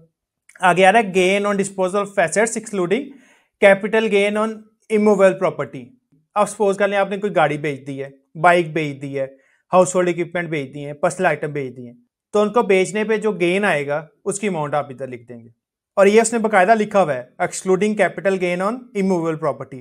प्रॉपर्टी सेल करने के अलावा जितने भी एसेट्स हैं उनको बेचने पे जो भी गेन आएगा उसकी डिटेल आप इधर मेंशन कर देंगे। अदर्स, कोई और आपको रिसीट आ रही है तो उसकी अमाउंट आप लिख देंगे। आप सपोज कर लें जैसे गवर्नमेंट गंदम के किसानों को 5-5 हज़ार रुपया दे रही है सपोर्ट प्राइस, तो आप प्लस पे क्लिक करेंगे जी। CNIC/रजिस्ट्रेशन नंबर, इधर आप कुछ भी ना लिखें, डैश लिख दें जी। नीचे कॉन्टेंट्स में आप लिख दें जी government wheat support price whatsoever, इस तरह करके आप कुछ भी लिख दें और जितने आपको पैसे मिले हैं उसकी अमाउंट आप लिख देंगे जी। तो जी इधर आप लिख देंगे government of Punjab wheat support price, तो इसे क्लोज कर देता हूं जी। कैंसिल पे क्लिक करूंगा, इधर नीचे चलूंगा। आउटफ्लोज, पर्सनल एक्सपेंसेस उसने पर्सनल एक्सपेंसेस वाली शीट से उठा लिए और ये देखें ये नेगेटिव में आ रहे हैं। और आपको पता है ये नेगेटिव में इस वजह से आ रहे हैं क्योंकि कंट्रीब्यूशन इन फैमिली एक्सपेंसेस वो ज्यादा थे, वो 1,50,000 थे और जो हमने एक्सपेंस इंकर किया वो था 1,04,404 रुपए। एडजस्टमेंट्स इन आउटफ्लोज, कोई आपने एडजस्टमेंट करनी है तो प्लस पे क्लिक करेंगे। कोई आपको लॉस हो गया, सपोज कर लें कि आग लग गई या आपका मोबाइल गिर गया या आग लग गई, फर्नीचर ज़ाया हो गया या ज्वेलरी लॉस्ट हो गई, तो प्लस पे क्लिक करेंगे और उसके इधर पर्टिकुलर्स लिख देंगे जी। तो जी हमारे केस में कोई नहीं है तो कैंसिल पे क्लिक करूंगा। अगर आपके केस में होता तो आप पर्टिकुलर्स ऐड करते, प्लस पे क्लिक करते और इधर अमाउंट लिख देते। गिफ्ट, अगर आपने कोई प्रॉपर्टी गिफ्ट कर दी है, कोई एसेट दे दी है, कोई आपने चेक दे दिया है किसी भी क्लोज रिलेटिव को, ब्लड रिलेटिव को, माँ बाप बहन भाई बीवी बच्चों को, तो उसकी अमाउंट आपने इधर लिख देनी है। अगर आपने कोई प्रॉपर्टी गिफ्ट कर दी है तो प्रॉपर्टी आपके पर्सनल एसेट/लायबिलिटी से निकल जाएगी और उसकी वैल्यू आप इधर लिख देंगे। और जो आपका ब्लड रिलेटिव है जब वो अपनी रिटर्न सबमिट करेगा तो उधर अपनी प्रॉपर्टी की अमाउंट जो है मेंशन कर देगा या प्रॉपर्टी की वैल्यू मेंशन कर देगा। अच्छा, जिसके बाद आ रहा है loss on disposal of assets. आपने कोई एसेट बेचा, सपोज कर लें आपने घर बेचा, उसकी वैल्यू थी 50 लाख लेकिन आपने सेल किया जी 40 लाख का, तो जो 10 लाख का लॉस होगा वो इधर आप मेंशन कर देंगे। एज इट इज जो आपने गाड़ी है, गाड़ी सेल की है, सपोज का ले खरीदी थी 20 लाख की, बेच रहे हैं आप 15 लाख की, तो 5 लाख का जो डिफरेंस है वो इधर ऐड कर देंगे। हाउस होल्ड इफेक्ट बेचने पे लॉस आ गया वो इधर ऐड कर देंगे। अच्छा जी, उसके बाद आ रहा है अनरिकॉन्साइल्ड अमाउंट। अनरिकॉन्साइल्ड अमाउंट को बाद में देख लेते हैं। उसके बाद आ रहा है जी एसेट्स ट्रांसफर/सोल्ड/गिफ्टेड/डोनेटेड ड्यूरिंग द ईयर। अच्छा जी, अगर आपने कोई एसेट डोनेट कर दिया है, गिफ्ट कर दिया, सोल्ड कर दिया तो उसकी वैल्यू इधर आ जाएगी। आमतौर पे अगर आप कोई प्रॉपर्टी डोनेट कर रहे हैं, कोई पैसे डोनेट कर रहे हैं किसी एनजीओ को, तो उसकी डिटेल इधर मेंशन कर देते हैं। और देखिए इसके साथ प्लस नहीं है तो इसका मतलब ये है कि ये फर्दर इन्फॉर्मेशन आपसे डिमांड नहीं करेगा। अच्छा जी, ये जो अनरिकॉन्साइल्ड अमाउंट आ रही है इसको हमने करना है 0 और अनरिकॉन्साइल्ड अमाउंट हमारे केस में आ रही है 85 लाख और ये 85 लाख इस वजह से आ रही है क्योंकि इस पर्सन ने प्रीवियस ईयर में रिटर्न सबमिट नहीं की। ये इसकी पहली रिटर्न है। अगर इस पर्सन ने प्रीवियस ईयर की रिटर्न सबमिट की होती तो इसके नेट एसेट्स प्रीवियस ईयर 0 ना आ रहे होते। जो इनके नेट एसेट्स 2024 के वो 0 ना आ रहे होते। तो मैं आपको दिखा भी देता हूं जी कि नेट एसेट्स प्रीवियस ईयर 0 आ रहे हैं। नेट एसेट्स को देखने के लिए ऊपर चलूंगा जी, तो ये देखें जी मेरे नेट एसेट्स प्रीवियस ईयर 0 आ रहे हैं और 0 इस वजह से आ रहे हैं कि हमने टैक्स ईयर 2024 की रिटर्न सबमिट नहीं की। तो जनाब हमने क्या करना है, अब हम नीचे जाएंगे और जो अनरिकॉन्साइल्ड अमाउंट है उसको कॉपी करेंगे जी। तो नीचे चलता हूं, ये जो अनरिकॉन्साइल्ड अमाउंट है इसे कॉपी करूंगा और इसे जाके जो नेट एसेट्स प्रीवियस ईयर है उधर पेस्ट कर दूंगा। तो जनाब इस अमाउंट को कॉपी कर लेता हूं जी। इसके बाद ऊपर चलूंगा जी, ये जो आपके पास आ रहा है नेट एसेट्स प्रीवियस ईयर, इधर जाके इस अमाउंट को पेस्ट कर दूंगा। तो इधर पेस्ट करता हूं जी। इसके बाद सिंपली कैलकुलेट पे क्लिक करूंगा, फर्दर नीचे चलूंगा जी। तो ये देखें अनरिकॉन्साइल्ड अमाउंट मेरी 0 आ गई। जब तक आपकी ये अनरिकॉन्साइल्ड अमाउंट 0 नहीं होगी आपकी जो रिटर्न है वो सबमिट नहीं होगी। अच्छा जी, ये तो मैंने आपको वेल्थ स्टेटमेंट दिखा दी ऐसे इंडिविजुअल की जिसने पहली दफा जो है अपनी वेल्थ स्टेटमेंट सबमिट की है। अब मैं आपको ऐसे बंदे की भी 2025 की रिटर्न दिखा देता हूं जिसने लास्ट ईयर में रिटर्न सबमिट की हुई है और उसकी वेल्थ स्टेटमेंट में एसेट्स आ रहे हैं। तो जी ऐसे बंदे की भी रिटर्न देख लेते हैं। तो ये देखें जी, ये ऐसे बंदे की मैंने टैक्स रिटर्न ओपन कर लिया 2025 की जिसने प्रायर ईयर में रिटर्न सबमिट की है। तो ये देखें net assets previous year automatically system ने उठा दिए। अगर मैं इसको 0 भी कर दूंगा तो ये सिस्टम दोबारा उतनी ही वैल्यू के एसेट्स ले आएगी। अगर मैं दोबारा कैलकुलेट करूं तो ये देखें उतनी ही वैल्यू के नेट एसेट्स प्रीवियस ईयर वापस आ जाएंगे। सिस्टम इसको चेंज नहीं करने देगा अनटिल एंड अनलेस आप अपनी वेल्थ स्टेटमेंट ना रिवाइज कर दें। तो ये देखें जी net assets previous year already आ रहे हैं। इसके बाद हम पर्सनल एसेट्स/लायबिलिटीज पे चलते हैं। तो पर्सनल एसेट स्लैश लाइबिलिटीज पे चलूंगा जी। तो ये देखें जी, एग्रीकल्चर प्रॉपर्टी आ रही है, इसके अलावा रेजिडेंशियल प्रॉपर्टी आ रही है, प्लॉट आ रहा है, एक बैंक अकाउंट आ रहा है, फर्दर नीचे चलूंगा, एक बाइक आ रही है, गाड़ी आ रही है, ज्वेलरी आ रही है जी, प्रोविडेंट फंड आ रहा है, और ये क्रेडिट में आपका क्रेडिट कार्ड जो है उसकी अमाउंट पेबल आ रही है। आप सपोज कर लें कि इस केस में कोई हमने बिजनेस एक्टिविटी नहीं की, कोई हमारी इनकम नहीं है ड्यूरिंग द ईयर, तो पर्सनल एक्सपेंसेस पे चलते हैं। सबसे पहले जो हमारे थोड़े बहुत एक्सपेंसेस हुए थे वो एक्सपेंसेस ऐड कर लेते हैं। हमारे केस में एक्सपेंसेस थे 1,04,404 रुपये, कैलकुलेट पे क्लिक करूंगा जी। और contribution in expenses by family members, अगर आपने लिखना है तो लिख लें, चलें जी लिख लेते हैं इसको भी, 1.5 लाख, कैलकुलेट पे क्लिक करूंगा, ऊपर चलता हूं जी। तो ये 45,596 मेरे पास एक्सेस अमाउंट आ गई, मतलब कि एक्सपेंसेस मेरे नेगेटिव में आ रहे हैं। पर्सनल एसेट्स पे चलूंगा, तो जी अपना बैंक अकाउंट का बैलेंस अपडेट कर लेता हूँ। बैंक अकाउंट का बैलेंस था हमारे केस में 1,50,658, 1,50,658। इसके बाद सिंपली कैलकुलेट पे क्लिक करूंगा, फर्दर नीचे चलूंगा जी। आप सपोज कर लें कि क्रेडिट कार्ड के केस में जो हमारा बिल पेबल आ रहा है वो आ रहा है जी 8,600 रुपये, दोबारा कैलकुलेट पे क्लिक करूंगा। अब हमारे टोटल एसेट्स आ रहे हैं जी 12 मिलियन के, 1,28,00,000 के, लाइबिलिटी से 8600 की, और नेट एसेट्स मेरे आ गए जी 12 मिलियन और 798,411। दोबारा चलूंगा रिकंसिलिएशन ऑफ नेट एसेट्स पे, तो जी नेट एसेट्स करंट ईयर आ रहे हैं मेरे पास 12,798,411, और जो नेट एसेट्स प्रीवियस ईयर आ रहे थे, जो प्रीवियस ईयर मैंने रिटर्न सबमिट की और ये एसेट्स मेरे कैरी फॉरवर्ड हुए, वो आ रहे थे 13,558,099। Increase slash decrease in net assets, तो 60,59,000 से जो मेरे एसेट्स हैं वो कम हो गए। आपको पता है कि जो मेरा बैंक अकाउंट का बैलेंस था वो 9 लाख समथिंग था, अभी जब मेरा बैलेंस है क्लोजिंग तो 1 लाख समथिंग आ रहा है, 1,50,658 आ रहा है। फर्दर नीचे चलूंगा, इनफ्लोज, इनकम मेरी कोई नहीं थी जो सब्जेक्ट टू नॉर्मल टैक्स है, एग्जाम्प्ट वाली इनकम कोई नहीं थी, फाइनल फिक्स वाली नहीं थी, एडजस्टमेंट कोई नहीं थी, फॉरेन रेमिटेंस थी मेरी 8500 की, तो 8500 लिख लेता हूँ जी। कैलकुलेट पे क्लिक करूंगा, कोई इनहेरिटेंस रिसीव नहीं हुई, कोई गिफ्ट नहीं रिसीव हुआ, कोई गेन नहीं आया ऑन डिस्पोजल ऑफ प्रॉपर्टी, कोई गेन नहीं आया on disposal of assets, others, कोई इस तरह की अदर्स वाली एडजस्टमेंट नहीं थी जी। आउटफ्लोज, पर्सनल एक्सपेंसेस मेरे नेगेटिव में आ रहे थे क्योंकि एक कंट्रीब्यूशन इन फैमिली एक्सपेंसेस मैंने डाला हुआ था। एडजस्टमेंट इन आउटफ्लोज कोई नहीं आ रही, गिफ्ट कोई नहीं दिया, loss on disposal of assets, कोई भी एसेट बेचने पे हमें लॉस नहीं हुआ। अनरिकॉन्साइल्ड अमाउंट, अब 8,13,784 रुपये अनरिकॉन्साइल्ड अमाउंट आ रही है। अभी अनरिकॉन्साइल्ड अमाउंट इस वजह से आ रही है कि क्योंकि हमारा जो बैंक बैलेंस था वो तकरीबन 8 लाख से कम होकर 1.5 लाख हो गया, और दूसरा ये है कि 45,000 रुपये हमारे उधर से बच गए जो हमें contribution in expenses by family members मिले। तो इस डिफरेंस को खत्म करने के लिए क्या करना है जी, इस डिफरेंस को खत्म करने के लिए वापस जाऊंगा पर्सनल एसेट्स पे, नीचे चलता हूं जी, कैश नॉन बिजनेस को आपने करना है जी 0, कैलकुलेट करूंगा, वापस चलूंगा रिकंसिलिएशन पे, नीचे चलूंगा जी। अब ये जो अनरिकंसाइल्ड अमाउंट है इसको कॉपी करूंगा माइनस साइन के बगैर, और इसको जाके कैश नॉन बिजनेस में पेश कर दूंगा। अगर ये अमाउंट माइनस की जगह पॉजिटिव होती, माइनस ना आ रहा होता, तो इसका मतलब ये था मेरे एसेट्स ज्यादा हैं, तो फिर मुझे एसेट्स कम करने पड़ने थे। तो वापस चलूंगा जी पर्सनल एसेट्स, नीचे चलता हूं जी, और कैश नॉन बिजनेस में जाके अनरिकंसाइल्ड अमाउंट जो है पेश कर दूंगा, कैलकुलेट करूंगा, तो ये मेरे एसेट्स आ गए 13 मिलियन के। वापस चलता हूं जी रिकंसिलिएशन पे, नीचे चलूंगा जी एंड पे, तो ये देखें अनरिकंसाइल्ड अमाउंट मेरी 0 आ रही। तो इस तरह से जो अनरिकंसाइल्ड अमाउंट है उसको आप 0 कर सकते हैं। तो जी यहां तक मेरी जो इनकम टैक्स रिटर्न है वो कंप्लीट हो चुकी है, हमारी जो अनरिकंसाइल्ड अमाउंट है वो भी 0 हो चुकी है। अब हम इस रिटर्न को सबमिट करेंगे। इस रिटर्न को सबमिट करने के लिए ऊपर चलूंगा जी, ऊपर जाने के लिए आपके पास स्क्रॉल बार भी है जी, इसको पकड़ के भी आप ऊपर जा सकते हैं, इसके अलावा आप वैसे भी स्क्रॉल अप कर सकते हैं। तो जनाब स्क्रॉल बार पकड़ के ऊपर चलता हूं जी, इसको सेव कर लेता हूं जी। अब सेव के साथ आपके पास आ रहा है जी सबमिट का ऑप्शन, तो सिंपली सबमिट पे क्लिक करूंगा। अच्छा, जैसे ही मैंने सबमिट पे क्लिक किया मेरे पास ये ऑप्शन आ गया जी, आई आगे टैक्स पेयर का नेम आ जाएगा, सीएनएससी नंबर आ जाएगा, as self slash member of association of person slash representative as defined in section 172 of the income tax ordinance 2001 of the tax payer named above, do solemnly declare that to the best of my knowledge and belief the information given in this return slash statement is correct and complete in accordance with the provisions of the income tax ordinance 2001 and income tax rules 2002।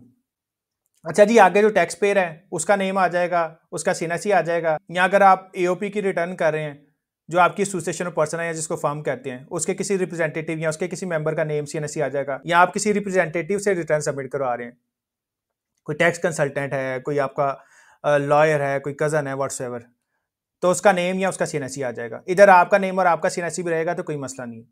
तो जी आप undertake कर रहे हैं कि जो भी आपने information provide की है वो ट्रू एंड फेयर है और वो in accordance with the provisions of income tax ordinance and income tax rules है। इसके बाद वो कह रहा है जी एंटर 4 डिजिट्स पिन, तो आपने अपना 4 डिजिट्स का पिन ऐड कर देना है। जब आपने एंटिन बनाया होगा आपको ईमेल पे FBI की तरफ से पासवर्ड और पिन रिसीव हुआ होगा, तो आपने 4 डिजिट्स का पिन इधर लगा देना जी। तो 4 डिजिट्स का पिन लगा देता हूँ इधर। अच्छा जी, इसके बाद सिंपली सबमिट पे क्लिक करूंगा, तो सबमिट पे क्लिक करता हूँ जी। तो जैसे ही आपकी रिटर्न सबमिट हो जाएगी ये आपको वापस IRS के डैशबोर्ड पे ले जाएगा। आपकी रिटर्न जो है ड्राफ्ट से निकल के कंप्लीट टास्क पे चली जाएगी। अपनी रिटर्न को देखने के लिए आप कंप्लीट टास्क पे जाएंगे, तो कंप्लीटेड टास्क में आपके पास 3 डैशबोर्ड आ रहे होंगे, रजिस्ट्रेशन, डिक्लेरेशन और ऑडिट असेसमेंट। हमारा कंसर्न होगा जी डिक्लेरेशन के साथ, तो डिक्लेरेशन पे क्लिक करूंगा। फर्दर नीचे चलता हूँ जी, ये देखें जी 114 सब सेक्शन 1 नेम आ जाएगा, CNSE आ जाएगा एज इट इज जैसे आपका ड्राफ्ट में आ रहा होगा, पीरियड आ रहा होगा और आगे एक्शन का बटन आ रहा होगा। पहले इधर आपका पेंसिल और डिलीट का बटन आ रहा था जब आपकी रिटर्न ड्राफ्ट में थी, अब इधर आ रहा है एक्शन में सिर्फ व्यू का बटन। जैसे ही आप इस व्यू के बटन पे क्लिक करेंगे तो ये आपकी जो रिटर्न है वो प्रिंटेबल फॉर्म में आ जाएगी। तो व्यू पे क्लिक करता हूँ, तो जी ये मेरे पास सबमिटेड रिटर्न ओपन हो गई। 114 sub section 1 return of income fileable entirely by non resident Pakistan origin person having no Pakistan source income. इसके बाद सिंपली आप प्रिंट पे क्लिक करेंगे और ये जो आपकी रिटर्न है ये आपके पास PDF फॉर्म में डाउनलोड हो जाएगी। सो जी इस तरह से आप नॉन रेजिडेंट की इनकम टैक्स रिटर्न फाइल कर सकते हैं। इसके अलावा अगर आपकी कोई क्वेरी हो तो आप मेरे से कांटेक्ट कर सकते हैं थ्रू व्हाट्सएप, थ्रू कॉल, या आप मुझे ईमेल कर सकते हैं। सब्सिक्वेंटली अगर आप रिटर्न हमसे सबमिट करवाना चाहें तो ये रिटर्न आप हमसे भी सबमिट करवा सकते हैं इन रीजनेबल प्राइसेस। सो ये था आज के लिए, thank you so much, Allah Hafiz.